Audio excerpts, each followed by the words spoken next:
क्यों नहीं उठाते? अभी हमारा यहाँ से विधायक है जो कांग्रेस के नाम पर वो बीजेपी की गोद में बैठा है, वो भाजपा के साथ साठगांठ है उसकी, भाजपा को सारी अपनी वोटें दी है, चाहे जिला परिषद की हो, चाहे कोई और वोट डालनी पड़ी हो, सारी वोट उसने भाजपा के साथ 5 साल रहा है। 5 साल वो भी जनता को हिसाब दे कि आपको चुना था, कांग्रेस के नाम पर आपको वोट दिया, कांग्रेस सिंबल पर आपने वोट मांगा और भाजपा के साथ कमल के फूल के साथ में अपने साठगांठ दोस्ती की है। चौधरी अमन अहमद ने भाजपा और कांग्रेस नेताओं को जमकर धोया। कहा कि फिरोजपुर जिरका से मौजूदा विधायक को लोगों ने कांग्रेस के सिंबल पर चुना था, लेकिन अपना निजी स्वार्थ और रिश्तेदारों को फायदा पहुंचाने के लिए भाजपा की गोद में 5 साल से बैठा हुआ है। जब भी वोट की जरूरत पड़ी तभी भाजपा के पक्ष में वोट दिया, चाहे जिला परिषद की वोट की बात हो या फिर किसी और अन्य वोट की। कांग्रेसी विधायक का भाजपा के साथ साठगांठ का बड़ा आरोप चौधरी अमन अहमद ने अपने इंटरव्यू के दौरान लगाया है। अमन अहमद ने आगे ये भी कहा कि विकास दिल्ली से पश्चिमी बंगाल तक पहुंच गया है, लेकिन मात्र देश की राजधानी से 60 किलोमीटर दूर बसने वाला मेवात इलाका तक विकास नहीं पहुंचा। मेवात कट को लेकर भाजपा को ललकारा और कहा जब तक मेवात में मरोड़ा कट नहीं तब तक मेवात के लोगों को इस दिल्ली मुंबई एक्सप्रेसवे का कोई फायदा नहीं। मेवात में अस्पतालों की बिल्डिंग खड़ी है, डॉक्टर नहीं, दवाइयां नहीं मिलती, स्कूल है मगर टीचर नहीं, भला मेवात कैसे तरक्की की राह पर जाएगा। चौधरी अमन अहमद ने कहा अगर जनता ने मुझे इस बार मौका दिया तो सबसे पहली प्राथमिकता मेवात के लिए यूनिवर्सिटी बनाने की होगी। मेवात में यूनिवर्सिटी होगी तो मेवात का बच्चा बच्चा शिक्षित होगा। शिक्षा शेरनी का वो दूध है जो पीता है वो दहाड़ता है। देश और प्रदेश की आत्मा है इंडियन नेशनल लोकदल पार्टी। 5 बार के मुख्यमंत्री रहे चौधरी ओम प्रकाश चौटाला ने 36 बिरादरी, गरीब मजदूर, उजड़े बिछड़े, किसान, जवान सबको गले लगाने व सबको रोजगार देने का काम किया है। इनेलो और बहुजन समाजवादी पार्टी का गठबंधन जनहित के लिए हुआ है। इस बार जनता की सरकार बननी तय है। आगे अमन अहमद ने यह भी कहा कि चौधरी अभय सिंह चौटाला जबान के धनी हैं, जो कहते हैं वो कर कर दिखाते हैं। मेवात की हर बात को विधानसभा में उठाया है और किसान आंदोलन में सबसे पहले इस्तीफा देने वाला विधायक है। चौधरी अभय सिंह चौटाला किसान आंदोलन में लोग मलाई खा रहे थे और इनेलो नेता चौधरी अभय सिंह चौटाला किसानों के साथ धरने पर बैठे थे और किसानों के साथ लठ खा रहे थे। प्रदेश की जनता सब जानती है। इस बार लोग प्रदेश में इनेलो और बहुजन समाजवादी पार्टी की गठबंधन की सरकार बनाने का पूरा मन बना चुके हैं। देखिए क्या कह रहे हैं चौधरी अमन अहमद, इनेलो नेता। मैं आपको 78वें स्वतंत्रता दिवस की सबको प्रदेशवासी और देशवासियों को बधाई देता हूँ। बात यह है कि अब चुनाव बिल्कुल नजदीक है और सभी नेता व सभी कार्यकर्ता चुनाव की रणनीति में लगे हुए हैं और जब चुनाव नजदीक आ जाता है तो चुनाव के जो काम होते हैं, प्रचार प्रसार है, लोगों से मिलना है, तो सारी पार्टी की जो जनहित की नीतियां हैं उनको प्रचार प्रसार के नाते गांव गांव तक, हर घर तक पहुंचाने का कार्य करना पड़ता है, कर रहे हैं लोग। सर, मात्र दिल्ली से अगर बात करें, राजधानी से 60 किलोमीटर दूरी पर मेवात है और मेवात पिछड़ा हुआ इलाकों में गिना जाता है कि यहाँ किसी तरीके की बुनियादी जो सुविधाएं वो भी लोगों को सही से नहीं मिल पाती है। आखिर इसका तो ये जो है कसूरवार आप किसको मानते हैं? देखो, जो राजनीतिक आदमियों का काम होता है वो राजनीतिक आदमी बनने के बाद में वो लोग उन चीजों को भूल जाते हैं, वो अपना विकास करने में लग जाते हैं। इसीलिए मेवात का विकास किया कि जो हम दिल्ली से 60 किलोमीटर 50 किलोमीटर दूरी पे हैं और जो वहां से कन्याकुमारी तक विकास गया और लोग करा रहे हैं। जो नेता जो जनप्रतिनिधि है उस इलाके के, वो लोग अपना अपना वहां जाके इलाके में काम कराते हैं। आप ये देखो, हमारे यहाँ यूनिवर्सिटी नहीं है। सबसे पहले काम तो यूनिवर्सिटी का है। जब तक पढ़ाई लिखाई पढ़ेंगे नहीं युवा तो कैसे बढ़ेगा मेवात? तो पहले जब पढ़ाई लिखाई है तो सबसे पहले काम हमारा पढ़ने लिखने का है कि हमारे बच्चे शिक्षित हों, और जब बच्चा शिक्षित होगा तो सबसे बड़ा विकास ये है। उसके बाद जो हमारे पीने की पानी की समस्या है, आपको पता है कि रेनीवाल की स्कीम को जब से आदरणीय ओम प्रकाश चौटाला जी लेकर आए हैं, सही ढंग से उस योजना का सही फायदा सरकार नहीं दे पाई और वो सही ढंग से सुचारू नहीं है, पानी नहीं पहुंच रहा। आज भी आप देख रहे हो, चिकित्सा की बात है, वो आप किस हालात में, डॉक्टर नहीं है, हॉस्पिटल में बिल्डिंग खड़ी है, दवाई नहीं है, मशीनें नहीं है, उससे भी हमें कितना दूरी रखा गया है। ये किसकी है कि जो हमारे जनप्रतिनिधि है वो अपने ठेकेदारी में लगे हुए हैं, अपने विकास करने में लगे हुए हैं वो लोगों ने उस तरीका से भटका दिया युवाओं को, किस किस माहौल पैदा कर दिया, वो विकास की परिभाषा को जानते ही नहीं, विकास को भूल जाते हैं बनने के बाद में। मेवात में काफी लंबित मांगे हैं सर, 4 लेन को लेकर जो 248 है, जो ये नेशनल हाईवे है, 4 लेन से काफी लंबे समय से मांगे चली आ रही हैं, और यूनिवर्सिटी के रेल की मांगे और मरोड़ा कट को लेकर जो है ये बड़ी मांगे हैं, लेकिन आज तक ये इनका समाधान नहीं हो पाया है, तो इसको लेकर क्या? देखो जी, जो हमारे सड़क की बात है, ये सबसे पुरानी सड़क है, हमारा सबसे पुराना रोड है और ये सबसे बिजी रोड है। हरियाणा में इससे बिजी रोड नहीं होगा, आप देख रहे हो। आप किस लिए बिजी है कि नजदीक नजदीक हमारे शहर लगे हुए हैं, नजदीक नजदीक गांव है, और उत्तर प्रदेश और राजस्थान से ये लिंक करता है, इसीलिए इसमें बहुत आओ जाओ है लोगों की। आए दिन एक्सीडेंट होते हैं, कितने नौजवान हमारे बीच से चले गए। और रोड पे सरकार बिल्कुल गंभीर नहीं है। सरकार अब कहती है डीपीआर तैयार हो रहा है, हम बजट दे रहे हैं, क्या आप चुनाव टाइम पे बजट दे रहे? अब आचार संहिता लगने वाली है। उस दिन से कहा थी सरकार, 10 साल भाजपा का राज रहा है, 10 साल में कई सड़क पर भाजपा के नेता नहीं निकले, कि भाजपा के कार्यकर्ता नहीं निकले, क्या भाजपा के आदमी पे सड़क नजर नहीं आई? तो ये जो कट की बात कर रहे हो, बॉम्बे रोड से जो आप बात कर रहे हो, इसमें मेवात के बीच से गया है। मेवात के लोगों को इसका कोई फायदा नहीं है कि हमारा जब तक मरोड़ा में कट नहीं बनेगा, जब तक हमें बॉम्बे रोड से कोई फायदा नहीं है। हम चढ़ नहीं सकते, बंद है रोड। हमारे वहां से जब लिंक करता है रोड, तो वहां लोगों के लिए रोजगार मिलता है, साथ साथ में लोगों की वहां पर जमीनें जो है उसके भी भाव बढ़ते और किसानों को फायदा होता। और बात यह है कि उसके साथ में हम संसाधन से जुड़ जाते, जब हमें कहीं जाना है, कहीं आना है, कोई हमारा साथी है आएगा तो वो भी उस कट्स को इस्तेमाल करते। तो यहाँ तो बहुत उसका सबसे ज्यादा फायदा जब मिलता। अब क्या फायदा मिला है हमें? इसका कोई बेनिफिट नहीं है हमें इस रोड का। तो सर किन मुद्दों को लेकर आप जो है जनता के बीच में जाए? देखो जी, सबसे पहले हमारा यह है कि यूनिवर्सिटी, हम पहले मेवात में यूनिवर्सिटी का काम करेंगे। मुझे मौका मिला तो मेरा ये सपना है, और ये सबसे पहले मैंने ही इसको उठाया कि मैं यूनिवर्सिटी मेवात में लाना चाहता हूँ, कि जब तक हमारे घर में यूनिवर्सिटी नहीं होगी, जब तक हमारे बच्चे शिक्षित नहीं होंगे। हमारे स्कूलों की व्यवस्था यह है कि स्कूल है, बिल्डिंग है, पर टीचर नहीं है। अब कुछ स्कूल अपग्रेड हुए जिनको बहुत पहले होना था। उसके बाद में जब आज माहौल क्या है देश का, आज देश में हर जगह आप देख रहे अफरा तफरी मची हुई है, देश का माहौल खराब कर रखा है। कोई बच्चा घर से बाहर पढ़ने जाता है, आज 100 किलोमीटर दूर में पड़ता है, तो वहां के बच्चे बड़े प्रेशर में डाल देते हैं। एक बच्चा घर से दूर रहता है, वो खुद ही प्रेशर में आ जाता है। तो ये माहौल इतना बुरा हुआ पड़ा है, देश अफरा तफरी मची पड़ी, हिंदू मुसलमान हो रहा है। तो हर आदमी जो है कि वहां पर खर्चा नहीं उठा सकता, कि हमारे इलाके में ना पानी है, ना खेती के लिए पानी है, ना पीने के लिए पानी है।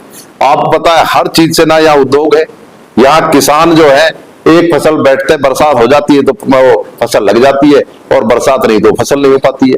ये सारे हमारे यहाँ सारे मुद्दे ही मुद्दे हैं।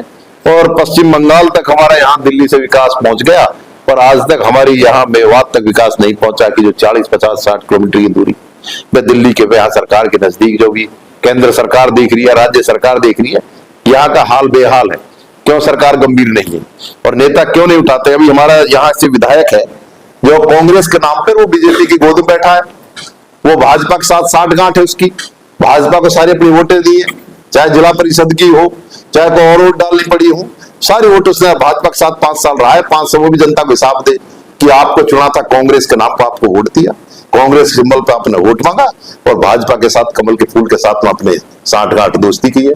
तो ये सारे जो मुद्दे हैं वो सिर्फ इसलिए गया कि किसलिए गया कि मैं अपने विकास कराऊं, भाजपा से मैं अपने विकास कराऊं, भाजपा से अपने जो मेरे काम है, जो मेरे परिवार के हैं, मेरे यार दोस्तों के, रिश्तेदारों के हैं, उनको बेनिफिट देने के लिए गया, जनहित के लिए नहीं गया। मेवात में अगर बात करें, मेवात के लोग जो एसटी आरक्षण की सब मांग कर रहे हैं, अगर आप लोगों को मौका मिला तो? देखो, सबसे पहली बात यही कि आरक्षण जो है कि जाति पे नहीं, गरीबी से जोड़ा जाए। बहुत आदमी ऐसे हैं कि बड़े संपन्न हैं, हर जात में होते हैं, कोई भी कास्ट हो। तो बात यह है कि हमारे इलाके से पिछड़ा हुआ क्षेत्र नहीं है, इससे गरीब आदमी, गरीब हमारे इलाके से गरीबी नहीं है। हमें आरक्षण की जरूरत हमें है, तो हम तो कहते हैं जब और उनको मिला है तो हमें भी आरक्षण मिलना चाहिए। और ओबीसी के साथ तो हमें जोड़ रखा है, तो उसमें आप देख रहे हो कि ओबीसी में तो बहुत आते हैं, वहां भी हमें नहीं मिल पाता कुछ। तो ये सारी जो आरक्षण की तो ये है कि ये गरीबी से जोड़े आरक्षण को, कोई भी जाति है वो गरीबी को देखकर उसको देख करके आरक्षित मिलना चाहिए। ये सर इनेलो और जो है बहुजन समाज पार्टी का जो है गठबंधन हुआ है, तो इससे क्या फायदा मिलने वाला? देखो जी, हमने जो गठबंधन किया है जनहित के लिए किया है, और जनता की सरकार बनेगी आदरणीय ओम प्रकाश चौटाला जी 5 वर्ष हरियाणा के मुख्यमंत्री रहे, जो उन्होंने गरीब को, मजदूर को, पिछड़े को, उजड़े को, नौजवान को जो उन्होंने काम दिए हैं, रोजगार दिया है, सबको गले लगाने का काम किया, सभी 36 बिरादरी को, एक केवल एक ऐसी एक पार्टी है, मैं तो कहता हूं कि प्रदेश और देश की आत्मा है इंडियन नेशनल लोकदल पार्टी। हर आदमी से जुड़ी हुई पार्टी है और मौका मिला हमें, हमारे नेता अभय सिंह चौटाला जो जुबान से कहते हैं, प्रदेश और देश के अंदर एकमात्र एक ऐसा विधायक है कि जो जुबान से कहता है वो करके दिखाता है। और ये हर आदमी को, हर को पता है कि लोग झूठ बोलते हैं वोट के लिए, नहीं झूठ बोलता वो लोगों के लिए हर वक्त संघर्ष करता है। जब किसान आंदोलन हुआ तो सबसे पहला विधायक था, हमारी पार्टी के एक विधायक था अभय सिंह चौटाला ने सबसे पहले रिजाइन देने का काम किया। लोग मड़ाई खा रहे थे और वो वहां लट खा रहा था और किसानों के साथ धरना पे बैठा और इस्तीफा देने के बाद में फिर सारी पार्टियों ने चुनाव लड़ा उसके खिलाफ मिलकर के। 5 पार्टी एक तरफ थी और अभय सिंह चौटाला एक तरफ था। उपचुनाव हुआ और फिर चुनाव जीत के आया कि वो लोगों के बीच रहता है, लोगों पे विश्वास है, प्रदेश की जनता समझ चुकी है कौन विकास चाहता है, कौन तुम्हारी बात को उठाता है।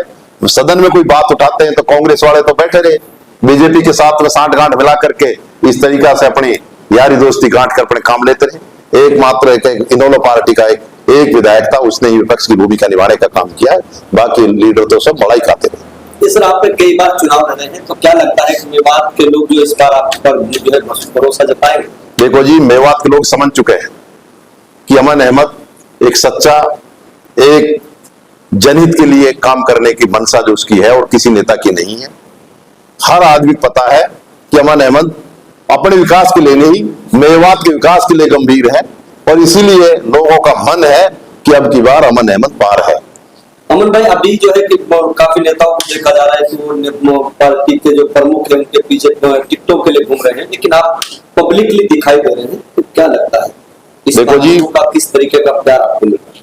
जब मैं काम करूंगा और पार्टी के साथ जुड़ा रहूंगा और पार्टी की नीतियों को आम जन तक पहुंचाने का काम करूंगा तो पार्टी खुद ही मुझे टिकट देगी। जब टिकट के काबिल होगा मुझे पार्टी खुद टिकट देगी और मैं वहां बैठा रहूं और यहाँ काम नहीं करूं तो टिकट चुनाव तो जीतने के लिए लड़ा जाता है, हारने के लिए नहीं लड़ा जाता। अब जेजेपी सरकार में भी रहे हैं सर, अब कि उसको अपना चांस उसको छोड़ दिया और जो है कि आप लोग आ गए, आखिर क्या वजह रही इसके पीछे? देखो जी, जेजेपी में कोई मैं विधायक तो था नहीं, मैंने चुनाव लड़ा था, मैं चुनाव हार चुका था तो पार्टी का फैसला था। मैं तो उस पार्टी के फैसले से जो कि भाजपा के साथ मैं अपना जो समर्थन दिया, मैंने तो उसका भी विरोध किया कि ये भाजपा के साथ में पार्टी हमारी जो नीतियां हैं, हम चौधरी देवीलाल की नीतियों से हम चलें।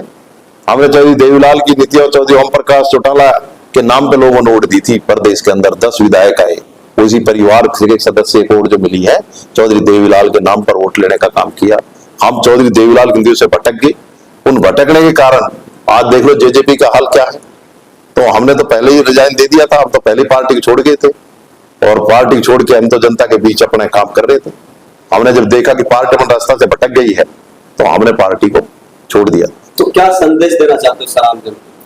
आम जन को यह संदेश है कि आप अपना विधायक चुने और आप INLD के साथ जुड़े, ताकि हरियाणा का एक ऐसा सीएम था कि जो हर महीने में मेवात की जनता की खैर खबर लेता था। जो जनता कहती थी तो वो करते थे। DC और SP गांव गांव जाकर दरबार लगता था, जनता की बात को गांव में जाकर निपटाते थे, सुनते थे। आज उसके बाद में जाने के बाद में आप बताइए क्या दरबार लगे, क्या जनता का दरबार लगा? जनता के फैसले सरकार ने माने? सरकार ने अपने फैसले थोपने का काम किया है। चाहे कोई भी मामला हो, सरकार ने जनता के फैसले कहीं नहीं माने, इसलिए भाजपा की विदाई तय है। हरियाणा के मुख्यमंत्री लगातार घोषणाएं करने में जुटे हैं, सिलेंडर 500 का कर दिया है और उस पर भी जो बिजली माफी को लेकर भी कुछ आदेश आए, काफी ऐसी घोषणाएं हो रही है, तो क्या लगता है? मैं तो सर एक बात बताता हूँ आपको कि 15-15 लाख प्रधानमंत्री को देने थे, क्या 15-15 लाख आए? क्या प्रधानमंत्री ने जो घोषणा की कि 2 करोड़ युवाओं को रोजगार देंगे, क्या मिला? क्या आपने देखा कि हर उसमें किसानों को कर्जा माफ करने की बात करी, क्या मिला? ये कुछ नहीं दे सकते। हम 1100 रुपए देंगे और 1100 रुपए देंगे, एक सिलेंडर फ्री देंगे और सिलेंडर हमारा घर पे पहुंचेगा कि किसी को एजेंसी पे जाने, गैस एजेंसी पे जाने की जरूरत नहीं है। और हमारा 7500 रुपए बुजुर्गों का पेंशन 1 रुपए भी नहीं मिलता था, चौधरी देवीलाल ने पेंशन शुरू की, आज 3000 मिल रही है। हमारा 7500 रुपए हर बुजुर्ग को पेंशन मिलने का काम होगा, जोड़ा को 15,000 रुपए देंगे, बिजली हम फ्री देंगे, हम युवाओं को नौकरी देंगे और हर खेत तक पानी पहुंचाने का काम करेंगे, हर घर तक पीने का जल पहुंचाने का काम करेंगे, हर बुजुर्ग का सम्मान बढ़ेगा, माँ बहनों को सुरक्षा मिलेगी, नौजवानों को रोजगार मिलेगा, अच्छे घर पर ही और आपके नजदीक इलाके में हर जहां पर है स्कूल है, कॉलेज है, उनमें अच्छी शिक्षा मिलेगी, टीचर मिलेंगे, जहां हॉस्पिटल वहां डॉक्टर मिलेंगे। ये नहीं कि बिल्डिंग खड़ी है, आपको हर मौके पे आपको INLD पार्टी आपके साथ खड़ी मिलेगी। बाकी कोई दल आपको, चाहे कांग्रेस वाले हो चाहे आपको भाजपा हो, ये आपसे झूठ बोलकर वोट खोसने का काम करेंगे। और अब तक हमें पार्टी ने जो किया है वो करके दिखाया है। चौधरी देवीलाल ने कर्जा माफ किया था, आपको पता है, सब आदमी पता है कि चौधरी देवीलाल ने कर्जा माफ किया, चौधरी देवीलाल ने पेंशन दी। और हर इसी तरीका से जो चौधरी देवीलाल के सपनों को साकार करेंगे, चौधरी ओम प्रकाश चौटाला जी के सपनों को साकार करेंगे। अभय सिंह चौटाला जो कहते हैं जुबान के धनी है, एक ही नेता है जो बोलेंगे वो करके दिखाएंगे और हम ही पर मेवात का विकास करेंगे और प्रदेश का विकास होगा। ये आपको हम विश्वास दिलाते हैं, यकीन दिलाते हैं। सर, आप गांव-गांव जा रहे हैं, डोर टू डोर लोगों से मुलाकात कर रहे हैं, किस तरीके का प्यार है? लोगों के पास जब मैं गांव-गांव जा रहा हूं तो लोग कहते हैं कि आप एक सच्चे इंसान हो, आप मेवात के नौजवानों की आप पहचान हो, आप हर नौजवान को रोजगार देना चाहते हो, हर नौजवान को आप शिक्षित देखना चाहते हो, हर नौजवान की आवाज उठाते हो।